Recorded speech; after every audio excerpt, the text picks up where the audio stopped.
वहीं सैफई में पूर्व सांसद तेज प्रताप यादव के पिता रणधीर सिंह यादव की 20वीं पुण्यतिथि पर शांति हवन का आयोजन किया गया, जिसमें सपा अध्यक्ष अखिलेश यादव शामिल हुए।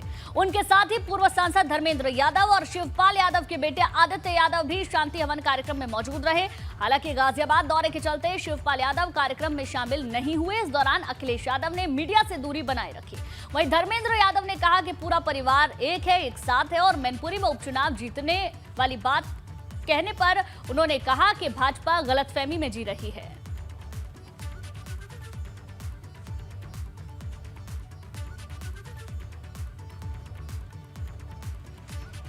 तो सैफई में शांति हवन कार्यक्रम का आयोजन हुआ, उस दौरान ये तमाम बातें कही गई। मैनपुरी आदरणीय नेताजी की न केवल कर्मभूमि है, सैफई गांव होने के नाते जन्मभूमि भी है, क्योंकि सैफई भी अब मैनपुरी का हिस्सा है। बल्कि ये कह सकता हूँ, इस लोकसभा के एक एक व्यक्ति के दिल में नेताजी बसते हैं और इस चुनाव में पार्टी ने फैसला लिया है आदरणीय डिम्पल जी को उम्मीदवार बनाने का।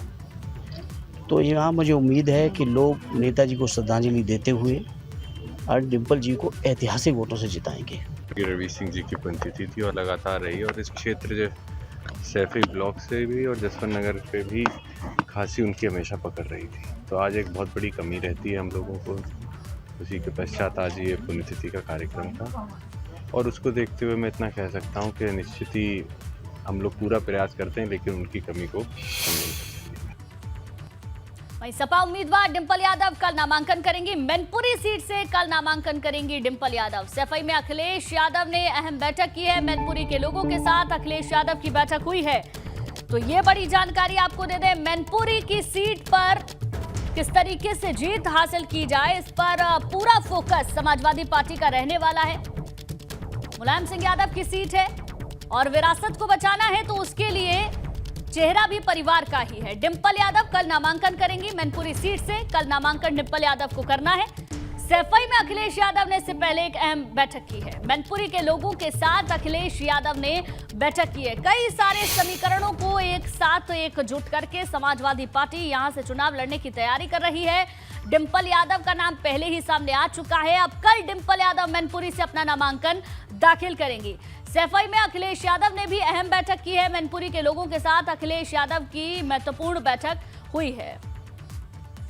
तो कई सारे फैक्टर से सिंपैथी वोट भी इस बार समाजवादी पार्टी को जा सकता है। इसके साथ साथ एमवाई फैक्टर जो हमेशा वहां पर काम करता है, और क्योंकि मैनपुरी की जो सीट है वो विरासत की सीट है और विरासत को बचाना इस बार चुनौती होगा।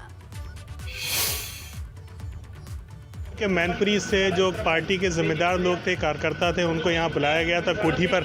अखिलेश यादव ने लोगों से बातचीत की थी। हम उनसे, सर अखिलेश जी से आप लोगों की वार्तालाप हुई, मैनपुरी के लेके किस तरह की मीटिंग थी? चुनाव की मीटिंग थी, चुनाव लड़ रहे हैं और क्या बात थी और कोई बात नहीं। खास बात, डिम्पल जी कब नामांकन करेंगी? नामांकन की कोई जानकारी? डिम्पल जी नामांकन हमको जानकारी नहीं है। अच्छा, और कितने लोग, कहाँ लोग पहुँचे थे, क्या क्या बात हुई है? कुछ हमें नहीं जानकारी कुछ। तो ये मैनपुरी के कुछ लोग पहुँचे हुए थे हमारे साथ, और भी जो जिम्मेदार लोग हैं वो यहाँ से निकल रहे हैं, उनसे बात करने की कोशिश करते हैं। सर अखिलेश जी ने मैनपुरी उपचुनाव के लेके आप लोगों को बुलाया था, बातचीत हुई, किस तरह की बातचीत रही है? मैडम ठीक रही जी। क्या क्या तैयारी नामांकन को लेकर? डिम्पल जी कब नामांकन करेंगे? अब ये भी तय नहीं हुआ है, पार्टी जब तय करेगी तो आपको सूचना दे दी जाएगी। तो ये जो मीटिंग थी वो ख़त्म हो चुकी, लगभग 1 घंटे तक यहाँ मीटिंग चली है, और जो मैनपुरी के जो लोग थे उनको बुलाया गया था, मीटिंग ख़त्म हो चुकी है और धीरे धीरे करके कोठी से लोग निकल रहे हैं। जो मैनपुरी का चुनाव है, जो एक प्रतिष्ठा का चुनाव समाजवादी पार्टी के लिए लगा हुआ है, वो यहाँ पर ये जो MLC जा रहे हैं, फिरोज़ाबाद के MLC हैं असीम यादव, वो निकल रहे हैं। तो फिरोज़ाबाद, मैनपुरी और जो आसपास के जो इलाके जनपद थे वहाँ के लोगों को बुलाया गया था, मीटिंग करी गई, मीटिंग ख़त्म हो चुकी है। उसके बाद अखिलेश यादव, जो जानकारी मिल रही, कल डिम्पल यादव मैनपुरी में नामांकन करने जाएंगी। मोहम्मद तारिक, ABP गंगा, इटावा। चलिए आगे बढ़ते हैं गोरखपुर से अगली खबर, जहां गोरखनाथ मंदिर पहुंचे योगी आदित्यनाथ। बाबा गोरखनाथ की पूजा अर्चना की। ब्रह्मलीन महंत अवैधनाथ की समाधि पर भी माथा टेका। ये बड़ी जानकारी आपको दे दें, बाबा गोरखनाथ की पूजा अर्चना करने के लिए योगी आदित्यनाथ गोरखपुर पहुंचे। गोरखपुर मंदिर से जो तस्वीर सामने आई है वो भी हम आपको दिखा रहे हैं। ब्रह्मलीन महंत अवैधनाथ की समाधि पर भी इस दौरान योगी आदित्यनाथ ने माथा टेका है। तो ये बड़ी जानकारी। गोरखपुर से गोरखनाथ मंदिर में योगी आदित्यनाथ पहुंचे, बाबा गोरखनाथ की पूजा अर्चना की। उस दौरान की जो तस्वीरें वो भी सामने आई और ब्रह्मलीन महंत अवैधनाथ की समाधि पर भी योगी आदित्यनाथ ने इस दौरान माथा टेका है।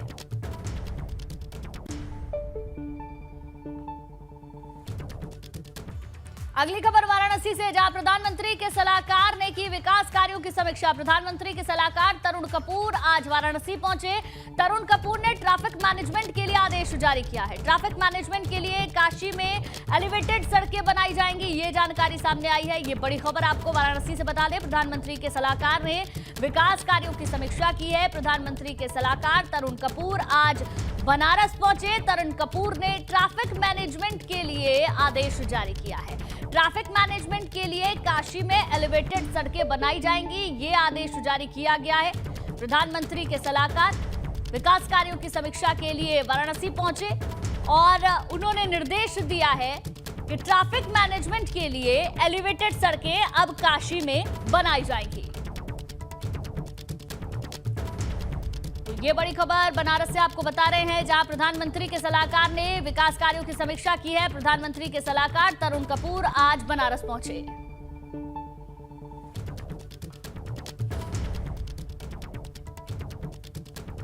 ग्रेटर नोएडा से खबर, जहां दादरी कस्बे में दिल दहला देने वाला हादसा हुआ है।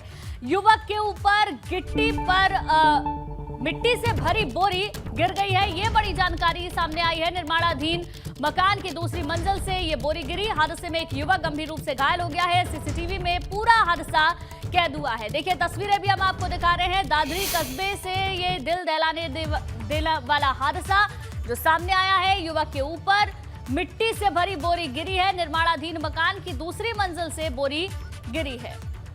हादसे में एक युवक भी गंभीर रूप से घायल हुआ है अस्पताल में, जिसे भर्ती करा दिया गया है। पूरी घटना सीसीटीवी कैमरे में कैद हुई है। ये तस्वीरें ग्रेटर नोएडा से सामने आई हैं और ये तस्वीरें आपको विचलित कर सकती हैं। इस तरीके से युवक के ऊपर मिट्टी से भरी बोरी 2 मंजिल ऊपर से गिरती है। युवक नीचे से गुजर रहा होता है।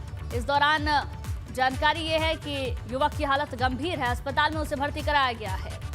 तो ये तस्वीरें सामने आई हैं ग्रेटर नोएडा से, जहां दादरी कस्बे में युवक के ऊपर मिट्टी से भरी बोरी गिर गई। निर्माणाधीन मकान की दूसरी मंजिल से ये बोरी गिरी, जिसके बाद युवक गंभीर रूप से घायल बताया जा रहा है और पूरा यह हादसा वहां लगे सीसीटीवी कैमरे में कैद हो गया।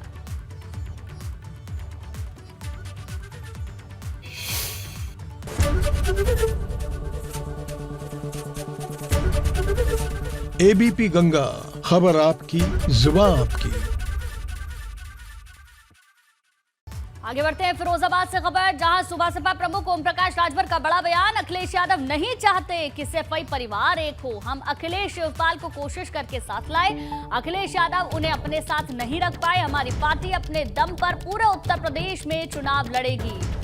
तो ये बड़ी बातें सुबह सपा प्रमुख ओम प्रकाश राजभर ने कही है। बड़ा बयान उन्होंने दिया। अखिलेश यादव नहीं चाहते कि सैफई परिवार एक हो। हम अखिलेश शिवपाल को कोशिश कर साथ लाए, अखिलेश यादव उन्हें अपने साथ नहीं रख पाए। हमारी पार्टी अपने दम पर पूरे उत्तर प्रदेश में चुनाव लड़ेगी। देखिए, मैं जब था दोनों लोगों के करीब तो दोनों लोगों को एक जगह ले आने के लिए बड़ी कोशिश करके एक जगह ले आए, लेकिन अखिलेश जी अपने साथ नहीं रख पाए और वो नहीं चाहते हैं कि परिवार एक रहे। उन्हीं के परिवार से अपर्णा अलग हुई, उन्हीं के परिवार से शिवपाल जी अलग हुए। तो जिस परिवार में एकता नहीं है तो वहाँ तो नुकसान तो होना चाहिए। आगे बढ़ते हैं। हरदोई में पूर्व मंत्री की खाद फैक्ट्री पर छापा। पूर्व मंत्री स्वर्गीय शारदा भक्त सिंह की कोठी में नकली खाद की फैक्ट्री चलाने का आरोप है। कृषि विभाग की टीम ने छापेमारी में नकली खाद बनाने वाली सामग्री बरामद की है।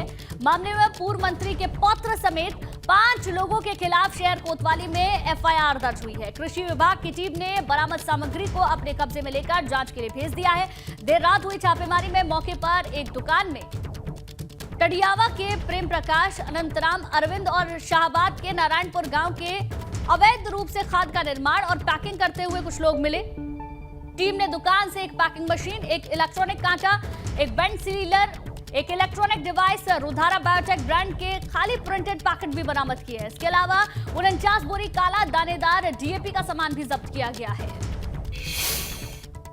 एक सूचना मिली, उसके क्रम में जिलाधिकारी महोदय ने टीम गठित करते हुए कार्रवाई के लिए भेजा, जिसमें सिटी मजिस्ट्रेट साहब, सीओ सिटी, पुलिस बल के साथ हम लोग छोटा चौराहे के पास में मौके पर पहुंचे।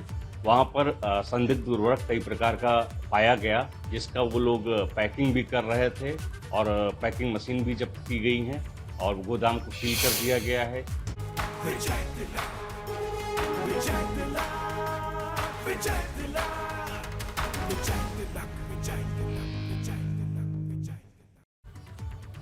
और चलिए अब बात करेंगे उपचुनाव की। किसका होगा विजय तिलक, इस पर हर किसी की निगाहें टिकी हुई है, क्योंकि 3 सीटों पर उपचुनाव होने जा रहा है। खतौली उपचुनाव को लेकर जयंत चौधरी भी आज ताबड़तोड़ जनसभाएं कर रहे हैं। आज सबसे पहले जयंत चौधरी ने पीपलहेड़ा गांव में जनसभा को संबोधित किया। इस दौरान जयंत ने कहा कि भारत में भावनात्मक मुद्दों पर राजनीति होती है। जयंत ने कहा कि ये उनकी जिम्मेदारी है, वो सावधानी से फैसला लें। साथ ही मन से हुंकार भरते हुए जयंत चौधरी ने कहा कि हम किसी के गुलाम नहीं हैं, लेकिन सही को सही नहीं कहना गुलामी है। तो ये बड़ी बातें जयंत चौधरी ने अपनी सभा के दौरान कही हैं। हमारे मुद्दे तब जीतेंगे जब हमारा गठबंधन जीते। आपका दबाव तब काम आएगा। और इस 5 तारीख के चुनाव में या तो ऐसा विधायक बनाओ जो गन्ने पे, रोजगार पे, जो बिजली के मीटर लग रहे हैं उस पे, जो आपके मूल मुद्दे हैं उस पे वो लड़े भिड़े। हर जिले में बीजेपी ने एक आलीशान कार्यालय बना दिया, नोटबंदी के बाद से बनाना शुरू किया था। हर जिले में ऐसा लगेगा, अंदर जाके देखोगे 5 स्टार होटल है। मैंने तो नहीं देखा अंदर से, लेकिन आप बताते हैं लोग, कुछ लोग हमारे लोग गए हैं वहाँ। मैं उन्हें भी न्योता दूंगा, चुनाव में वापस आ जाओ, लौट जाओ, क्योंकि घर में जितना सम्मान रहता है खुशी मिलती है काम करने में। वहीं पीपलहेड़ी गांव में जनसभा के बाद एबीपी गंगा संवाददाता सनु शर्मा ने आरएलडी अध्यक्ष जयंत चौधरी से खास बातचीत की, वो सुनवाते हैं आपको। राष्ट्रीय लोकदल के राष्ट्रीय अध्यक्ष जयंत चौधरी जी हमारे साथ हैं और खतौली उपचुनाव को लेकर आज उन्होंने यहां से ऐलान कर दिया है। खास बातचीत कर लेते हैं। जयंत चौधरी जी, एक चीज़ जानना चाहूँगा, देखिए खतौली उपचुनाव पर सबकी नजरें टिकी हुई हैं, चूंकि आपकी चिट्ठी ने ये कमाल किया, ये चीज़ सबने देखी है। इस चीज़ को क्या लग रहा है चुनाव? नहीं, मेरी चिट्ठी ने कमाल नहीं किया। जो नियम है, नियम के तहत सरकार को हर एक को कार्रवाई करनी होती है। ये जरूर है कुछ लोग ढोंग कर रहे थे, दिखावा कर रहे थे और एक झूठा आश्वासन लोगों को दे रहे थे कि ऐसा नहीं है, लेकिन आखिरकार देश में संविधान है, नियम है, कायदे कानून है और विधानसभा सचिवालय को भी निर्णय लेना पड़ा। सुप्रीम कोर्ट में भी जब संज्ञान लिया तो 24 घंटे में ही वो प्रति मिल गई, जो 1 महीने में उनको मिल नहीं रही थी। अब जनता को विवेकपूर्ण फैसला लेना है, तय करना है कि क्षेत्र को कौन आगे ले जाएगा। और मैंने इसलिए अपील की है कि गठबंधन को बहुत बड़ी ताकत मुजफ्फरनगर जिले से मिली, शामली जिले से आप देखेंगे शामली की सारी सीट हम जीते।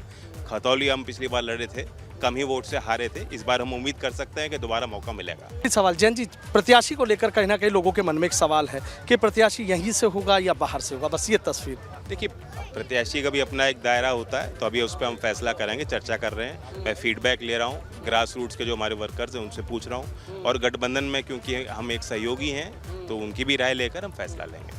बहुत बहुत शुक्रिया। तो देखिए जयंत चौधरी जी हैं, सीधा उनका कहना है कि जीत को लेकर वो आश्वस्त हैं और तीनों ही जो उपचुनाव हैं उनमें वो जीत का दावा कर रहे हैं। हालांकि प्रत्याशी को लेकर अभी उन्होंने कोई तस्वीर साफ नहीं की है, लेकिन इतना इशारा जरूर दे दिया है कि जो चुनाव होगा वो गन्ना किसानों के मुद्दे पर ही लड़ा जाएगा।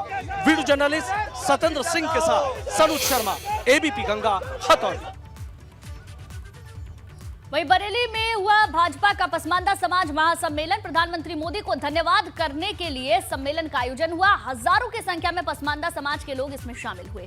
यूपी सरकार के मंत्री भी सम्मेलन में मौजूद रहे। दानिश आजाद अंसारी ने सपा पर निशाना साधा, बसपा कांग्रेस पर भी निशाना साधा, एआईएमआईएम चीफ असदुद्दीन ओवैसी पर भी हमला बोला।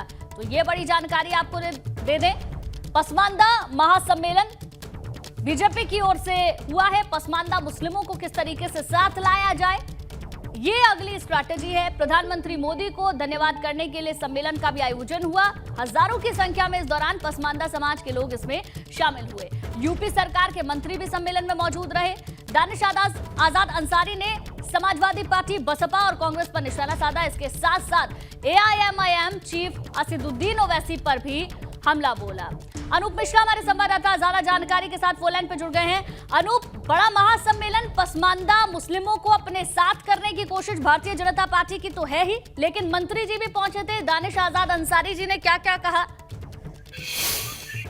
देखिए, आपको बता दूं, एक काफी बड़ा सम्मेलन था। मुस्लिम समाज का जो ओबीसी सेक्टर होता है मुस्लिम में, वो बड़ी संख्या में पसमानदा वहां पर पहुंचे थे। पसमानदा समाज के लोग हजारों की संख्या में, पूरा ग्राउंड खचाखच भरा हुआ था। और इस दौरान जो राज्य मंत्री दानिश अंसारी हैं, उन्होंने समाजवादी पार्टी, बसपा, कांग्रेस पर जमकर निशाना साधा। इतना ही नहीं, उन्होंने कहा कि इन पार्टियों ने हमेशा आपको इस्तेमाल करने का काम किया। इन्होंने आपके कंधे पे बंदूक रखकर आपको हमेशा आगे करा, लड़ाई झगड़े में आगे करा, लेकिन आपके विकास पर कभी भी ध्यान नहीं दिया। यही वजह रही कि आपको वो हिंदू मुस्लिम और मंदिर मस्जिद के मसलों पर हमेशा भड़काते रहे, अटकाते रहे और आप अपने मूल मुद्दों से भूल गए। उन्होंने ये भी कहा कि जो मुस्लिम समाज है, यही वजह रही कि जो पसमानदा समाज है वो अपनी रोजी रोटी के लिए इधर उधर भटकता रहा, आगे नहीं बढ़ सका। उनकी जो शिक्षा थी वो अच्छी नहीं हो सकी, उनकी आर्थिक स्थिति अच्छी नहीं हो सकी। लेकिन अब जब केंद्र में और प्रदेश में, उत्तर प्रदेश में भारतीय जनता पार्टी की सरकार है, तो वो लगातार मुस्लिम समाज हो या हिंदू समाज हो, सभी पर ध्यान दे रहा है। सभी को सारी सरकारी स्कीमों का लाभ मिल रहा है। खासतौर से जो पसमानदा समाज है, उसकी स्थिति को ध्यान में रखते हुए सरकार लगातार काम कर रही है। हज की बात भी की गई कि हज के लिए भी जो भारतीय जनता पार्टी की सरकार है, उन्होंने हज का जो सब्सिडी थी वो बढ़ाई, हज के लिए अधिक पैसा दिया। पहले की सरकारें कम देती थी। इसके अलावा जो और जो हिजाब का, 3 तलाक का मामला था, उन सब पर भी बात रखी गई। तो कहीं ना कहीं समाजवादी पार्टी, कांग्रेस, इनसे जो अभी तक जो मुस्लिम समाज का रुख इधर होता था, तो अब लग रहा है कि कहीं ना कहीं बीजेपी। ठीक है अनूप, कुल मिलाकर विपक्ष पर निशाना साधा और इसके साथ साथ सरकार ने जो काम किए हैं खास तौर पर पसमानदा समाज के लिए और जो जिन लोगों को फायदा पहुंचा है सरकार की योजनाओं को, उनको एकजुट किया गया और उनको संबोधित भी किया गया। बहुत बहुत शुक्रिया अनूप पूरी जानकारी के लिए। चलिए आगे बढ़ते हैं। राष्ट्रीय मुस्लिम पसमानदा महाज के राष्ट्रीय अध्यक्ष आतिफ रशीद ने भाजपा की जमकर तारीफ की। उन्होंने दावा किया कि आज पसमानदा समाज भाजपा के साथ है, जबकि दूसरी पार्टियों ने पसमानदा समाज को धार्मिक चश्मे से देखा है। तो पसमानदा समाज भारतीय जनता पार्टी के साथ है, ये आतिफ रशीद का कहना है। साथ ही साथ उन्होंने कहा कि सरकार ने पसमानदा समाज के लिए काम किया है, जबकि दूसरी पार्टियों ने हमेशा पसमानदा समाज को धार्मिक चश्मे से, धर्म के चश्मे से देखा है। राष्ट्रीय मुस्लिम पसमानदा समाज के राष्ट्रीय अध्यक्ष आतिफ रशीद जी हमारे साथ हैं, उनसे बात करते हैं। आतिफ जी, क्या लगता है कि अब जो भाजपा है उसको पसमानदा समाज का भी साथ मिलेगा? देखिए, साथ तो आप सामने देख ही रहे हैं। देखिए, ऐसा है कि पसमानदा समुदाय को ये एहसास हो चला है कि अब राजनीतिक रूप से, आर्थिक रूप से और शैक्षणिक रूप से यदि हमको हिस्सेदारी चाहिए तो अब भारतीय जनता पार्टी के साथ हमको चलना होगा। तो मुझे उम्मीद है, यकीन है कि जिस प्रकार से प्रधानमंत्री नरेंद्र मोदी जी और उत्तर प्रदेश के मुख्यमंत्री योगी आदित्यनाथ जी और भाजपा शासित राज्यों में जो सर्वस्पर्शी योजनाएं चल रही हैं, जिसको पसमानदा समुदाय बहुत बड़ी तादाद में जिसका लाभार्थी है, मुझे उम्मीद है, यकीन है कि उसके बदले में अब पसमानदा समुदाय अपना वोट भी भारतीय जनता पार्टी के पक्ष में ट्रांसफर करे। क्या लगता है, 75 साल हो गए आज़ादी का स्वर्णिम महोत्सव हम लोग मना रहे हैं, अमृत महोत्सव मना रहे हैं, लेकिन क्या अभी तक पसमानदा समाज जो था उसके साथ में न्याय नहीं हो सका? देखिए, ऐसा है कि पसमानदा समुदाय को हमेशा राजनीतिक पार्टियों ने धार्मिक चश्मा ओढ़कर देखा है और इनको जो है धार्मिक मुद्दों में अटका दिया, लटका दिया, भटका दिया। उन धार्मिक मुद्दों में अटकने, लटकने, भटकने के कारण ये अपने मूल मुद्दे शिक्षा के, रोजगार के, हिस्सेदारी के भूल गए। चुनाचे कभी बाबरी मस्जिद के नाम पर, कभी राम मंदिर के नाम पर, कभी हिंदू मुस्लिम के नाम पर, कभी किसी नाम पर इनको वर्गलाना, उकसाना और इनकी भीड़ को आगे कर देना और खुद बंद कमरे में रहना। उसके बाद जो नकारात्मक असर होता था वो इस समुदाय पर होता था। अब ये समुदाय जो है शिक्षा के क्षेत्र में पिछड़ गया, आर्थिक रोजगार के क्षेत्र में पिछड़ गया, राजनीतिक हिस्सेदारी का तो सवाल ही पैदा नहीं होता। तो अब ये जागरूक हो रहा है। तो जो लोग डिवाइड करने की बात कह रहे हैं, तो वो उनकी असल में जमीन सरक रही है। तो जब जमीन सरकती है तो इस तरीके का परिणाम आता है। तो देखा आपने कि राष्ट्रीय अध्यक्ष आतिफ असलम जी का कहना है कि पसमानदा समाज अब मुस्लिम समाज जो है, यहाँ का पूरा जो मुस्लिम समाज है, लगभग 85% की भागीदारी है, अब ये भाजपा के साथ खड़ा नजर आएगा। कैमरामैन पंकज शर्मा के साथ Anoop Kumar Mishra, ABP news network, Bareilly. में आगे बढ़ेंगे। भदोही में स्वास्थ्य विभाग की एक बड़ी लापरवाही सामने आई है। सामुदायिक स्वास्थ्य केंद्र में बाहरी लोगों से कई पुरुषों की नसबंदी करा दी गई और उसकी फोटो वायरल होने के बाद फर्जीवाड़ा प्रकाश में आया। प्रमुख सचिव की रिपोर्ट तलब के बाद स्वास्थ्य महकमा नींद से जागा और सीएमओ ने 3 स्वास्थ्य कर्मियों के खिलाफ शासन को रिपोर्ट भेजी। वहीं अब इस जानलेवा और घोर लापरवाही से हुई नसबंदी में कार्रवाई का इंतजार है। आरोप भी कई तरीके के लगाए जा रहे हैं।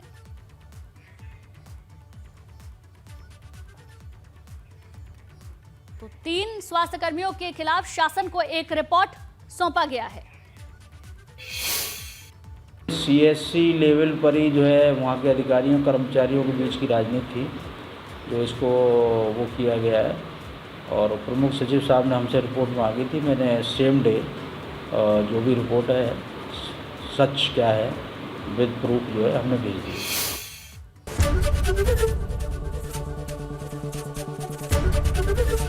एबीपी गंगा, खबर आपकी, जुबान आपकी।